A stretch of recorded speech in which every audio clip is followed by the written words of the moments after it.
Hi guys, welcome back to my channel. So today's video is going to be my National Hispanic Heritage Month reads. That's a mouthful. From September 15th to October 15th, here in the US, it is officially National Hispanic Heritage Month. And in celebration of National Hispanic Heritage Month, I decided that for this month, I am going to read a couple of books that are either by Hispanic authors or that feature Hispanic characters, cultures, etc. I've essentially wanted to do something like this for about a year now, to be honest. However, I realized that Marines from My Name is Marines, I'll have her channel linked down below. If you guys don't follow her already, you really need to. She is one of the most thoughtful people I follow on YouTube. Her videos are always so well presented. She has such a way with words. Like, she has an eloquence that I just don't have and that I don't think I ever will have. And she's one of my favorite people that I followed recently, and I'll have her channel link down below. She started like a National Hispanic or a Hispanic Heritage Month reads. She posted about it, like with the whole Diversathon thing going on,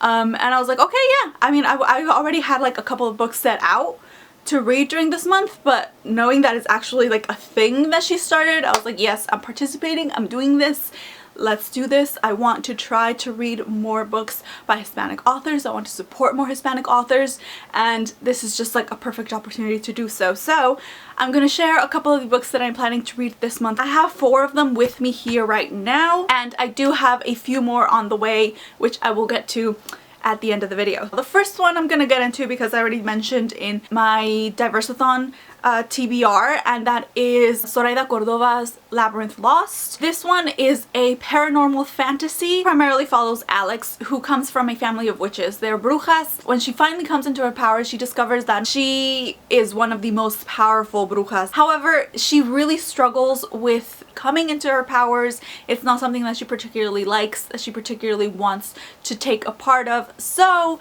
during her death day celebration, she kind of casts a canto or a spell to take her powers away, but that in turn takes away her family. So she has to go on this journey to undo the spell and bring back her family. Now, I have actually started reading this. I still haven't finished it because I was putting it off specifically for this day, for like the official like overlap between Diversathon and National Hispanic Heritage Month. I was saving it for that little gap in there. So I haven't finished it, but from what I've read so far, I'm really enjoying it. Next up is another fantasy book, because I really wanted to try and focus primarily on fantasy books that are by or feature Hispanic characters and people, because I just find that they're really difficult to find, to be honest. I don't think we're very well represented. I don't think people of color in general are well represented in a lot of fantasy books. So I found 2 that I currently own that I'm very excited to read. Although, to be honest, I don't think this one actually features Hispanic characters. This is a book that I've had in my TBR for the longest time, and basically I'm using this as an excuse to finally kind of read it. The Selection by Kiera. Kiera, I believe, is a Puerto Rican author. I'm pretty sure you've all seen this series like all over YouTube, but I mean, the way this has been described to me, it is essentially The Bachelor Royalty Edition. I don't really watch The Bachelor. I've never watched The Bachelor, but I feel like I kind of understand and know what that show is about. But if you haven't and have absolutely no idea what the hell I'm talking about, this basically follows a young girl named America Singer. Her name's America Singer. America Singer. I think it's America. She is chosen to participate in this selection in which she has to basically try and win the prince's heart and become the princess of this kingdom. That's kind of what I understand about it. I'm definitely looking forward to this, because like I said, I've had this forever and I just have not read it.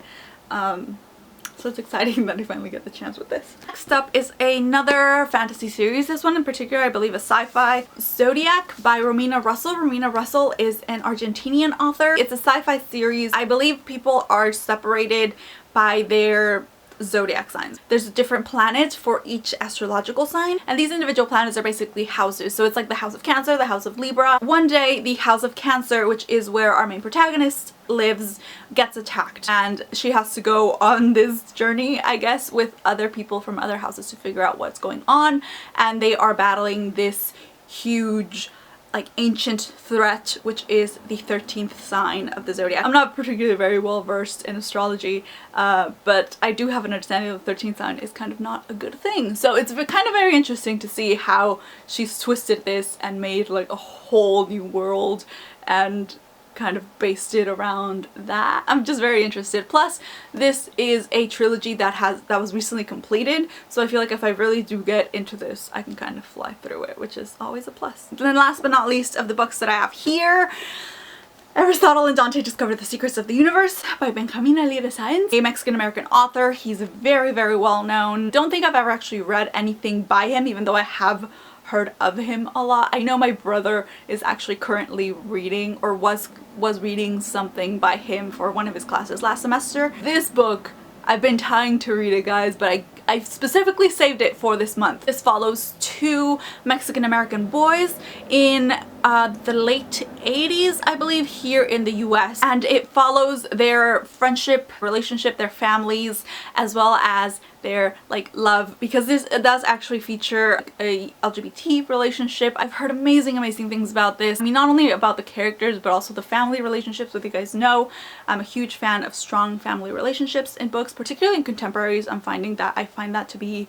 something that I very much like and I wish there was a lot more of. I'm super excited to finally read this. Now, I did actually go on the book outlet a couple of days ago, and I realized that some of the recommendations that I was getting from people were available on there. So I'm gonna very quickly run through them. I don't know if I'm gonna get to all of them this month, but I definitely want to try to get to like these four and maybe one of those. So the first is The Girl at Midnight by Melissa Gray. This is a fantasy series. I want to say it's urban fantasy, but I'm not entirely sure. From the synopsis, it did kind of give me like Daughter of Smoke and Bone vibes a little bit. Not necessarily that the story is very similar, but the premise kind of sounds kind of up that alley, which I'm completely for. Anything that even remotely resembles Daughter of Smoke and Bone, I'm completely in for. And it's only $3 at the book outlet. I'm just saying. Next one is The Weight of Feathers by Anna-Marie McLemore. This one, I believe, is actually a magical realism story. Honestly, I don't read a lot of magical realism, but I have heard amazing things about this, so I'm super excited. Plus, the cover's kind of beautiful, which is always a plus. And last but not least is Dream Things True by Marie Marquardt. I believe is how you pronounce her last name. This one, by the way, is only like $2 on the book outlet. I'm just saying. I'm just putting it out there. Not spawn. Just legitimately a book outlet fan. You guys know that. I wouldn't have half the books that I have without the book outlet. Features a young Mexican-American girl who falls in love with like the rich son of a senator. I believe this is going to tackle issues about immigration, particularly illegal immigration, and I'm really interested to see how it handles that within the story. I'm a little cautious about this one, but I'm also very excited that this is something that is actually kind of tackled in a fluffy kind of romance contemporary. That's something that I definitely haven't seen before, and that's something that I'm very excited to kind of delve into. So those are the 3 books that I ordered on the book outlet. I actually ordered another one, but the other one isn't like a Hispanic heritage read, so you're gonna have to wait and see what that one is when I do my haul. So those are all the books that I currently have or will have for National Hispanic Heritage Month. I'm hoping I will get through at least maybe 4 or 5 of them. Please feel free to participate as well, and if you guys have any recommendations, please don't hesitate to leave them down below. Like I said, I'm constantly updating that Goodreads shelf, which I will also leave down below if you guys maybe want to check out some of the books. Just flip through them, look at their descriptions, and maybe if you're interested, maybe even add them to your TBR. If you are participating in either Diversathon or Hispanic Heritage Month reads, that really is a mouthful. I wish you guys the best of luck, and yeah, that is gonna be it for this video. I really hope that you guys enjoyed it, and I will see you next time. Bye guys! This is going to be my TBR for the Diversathon, which is going to take place from September 12th to September